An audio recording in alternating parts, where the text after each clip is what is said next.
Aim training is a gateway to better aim. However, few know the proper technique required to get better at aiming. I'm here to bring you a comprehensive guide for everything related to aim training.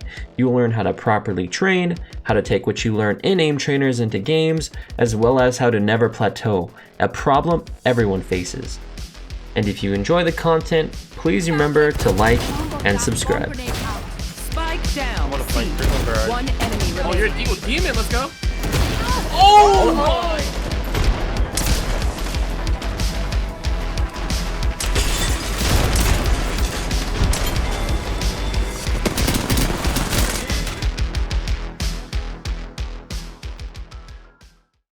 Hello everyone, I am back to talk about another crucial part of aim training, which is target switching. This video will use the Voltaic benchmarks as a basis for target switching. However, there are far more scenarios to try out if you look for them on both Kovacs and AimLab. Just for reference, I am mostly a master tier target switcher in the Voltaic benchmarks, so this knowledge should help you. That being said, let's get right into the video. First up, I wanted to talk about when you go into target switching, because the arenas and all the scenarios are generally very wide and the targets are spread out a lot, you need to increase your FOV if you really want to get the maximum score that you're capable of, and simply going into the settings, upping your field of view, and then increasing your sensitivity to match it will be extremely helpful for you. If you want a more in-depth guide on how to find the perfect sensitivity based off your field of view, check out my lesson 1 video where I talk about field of view and sensitivity. Target switching is essentially combining both static dots and tracking into one scenario. That's why typically target switching scenarios are some of the most important for aim training, as they are very close to the aiming styles in actual games and work many aspects of aim. Because target switching utilizes the fundamentals of tracking and static dots combined into one, the same ideas apply. You'll want to have straight lines from target to target, practice smoothness, focus on accuracy, as well as to track the target with your eyes before switching off. If you have trouble at flicking, go ahead and watch my static dots video that goes over the proper fundamentals, and if tracking is your downfall, watch my tracking video on proper technique. But here we're talking about target switching, so the main goal to keep in mind is trusting in your aim. By that I mean go all out in target switching scenarios as you practice your fundamentals in isolated static and tracking scenarios. Now is the time to put your practice into action. The main focus you should have when doing target switching is a flick then track mindset. A popular issue in target switching is either not focusing enough on tracking the target after flicking, or simply to not be flicking quickly enough from target to target. Target switching is all about speed in a lot of ways, so make sure you focus on this aspect. However, while speed is key, do not forget about accuracy. And by accuracy, I specifically mean how well you track the bots. Once you flick to the target, you want your tracking to be smooth and accurate, as speed also comes down to how fast you kill the bots. So if your tracking is bad, then you need to focus on that aspect of target switching. To figure out what you need to get better at, go back and watch a VOD and look for 2 things. Are you flicking quickly and efficiently, and how well are you tracking the bot? When looking at the switching aspect of target switching, and by that I mean the flick, your line should be straight, fast, and accurate. These fundamentals are built on in the static dots scenarios. However, the bots and target switching scenarios move, so you won't always land on the target when flicking. So while your flick should be accurate, don't worry if the flick is inaccurate on some bots, as that's the issue when the targets move.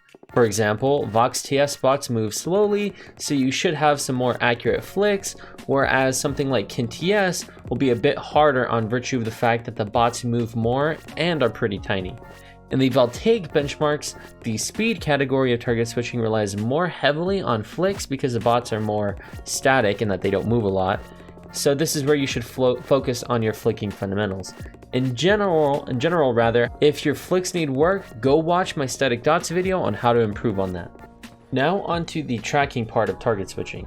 Your tracking should be as close to 100% as you can make it. If you are new to target switching, I generally focus on this part more than the flick aspect of target switching, as the main damage you do to the target is in this area, especially for the evasive category of target switching on the Voltaic benchmarks. If you're having trouble with tracking, go to the Online Scenarios tab in Kovacs, look up the routine and scroll down until you find a routine with Invincible in the title, as that means it's a tracking variation of the routine you're looking for. This will help you astronomically, as these type of scenarios will allow you to isolate the tracking part of the target switching scenario that you're looking to do. Additionally, try doing smaller invincible versions of the routine if you can find that deviation, as it's basically tracking on steroids, and doing the regular routine after doing a small variation will make the original practice seem like a cakewalk. Okay, now let's break down some techniques you can do in order to get some high scores without necessarily even having to aim better. These techniques are used by people at the top of the leaderboards to break new records using their brain rather than their aim. So let's see what we have. First up is what bots to prioritize in a scenario. Generally speaking, you'll want to keep your focus on the center of the arena and not the edges, as you'll naturally be close to all the bots as well as having the widest view of the arena. Additionally, tracking bots when they are near the edge can be quite hard, as their pattern can be jittery and unpredictable, whereas if they're in the open space like the center, the bots are quite easy to track. However, if there are no bots in the center, don't neglect the bots on the edges of the map. Just try to track the bots that are headed towards the center. That way you can try to efficiently keep getting your score up while also being able to recenter. Another useful tip, because target switching, unlike tracking scenarios, can be very RNG based, depending on where the bots spawn, is to try to get the best starting position you can. I wouldn't focus on this if you're not trying to specifically get a high score, but if you're on the brink of hitting the next rank tier like Jade to Master, try resetting the map until you get a starting position where there is a nice cluster of bots. This extra 1 to 4 bots may be the difference between hitting the next tier and not. And another useful tip is to always go for clusters of bots. It takes practice, but you'll pick up on this naturally as you play. But if you have the choice between going for 2 bots, where one is on its own and one is in a cluster, then go for the cluster. The time to kill for bots in a cluster is a lot lower than having to do wide flicks to a bot on its own. Another useful technique to keep in mind is making sure to flick as soon as the bot dies, and this mostly comes down to either playing the scenario a lot or having the health bars activated.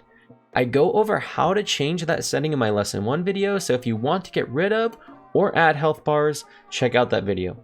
Personally, I don't use health bars as I think they add clutter, but rather have an inner timer or inner mental timer on how long it takes to kill a bot and flick as soon as I feel it will die. This is important as overshooting on a bot after it dies will slow your time to kill, and while it's scenario specific, this also translates to games, especially those with low time to kill like Call of Duty. Being able to learn a sort of mental time to kill on targets in any game will allow you to optimally target switch as well as bring high scores in Kovacs. Another thing that helps me personally is watching some of the top performers do a scenario that I'm trying to improve on. Typically, I search up the routine I'm doing on YouTube, and there's always posts from Rank 1 Kovacs players showing a VOD of their high score. Watching and learning how they perform helps me.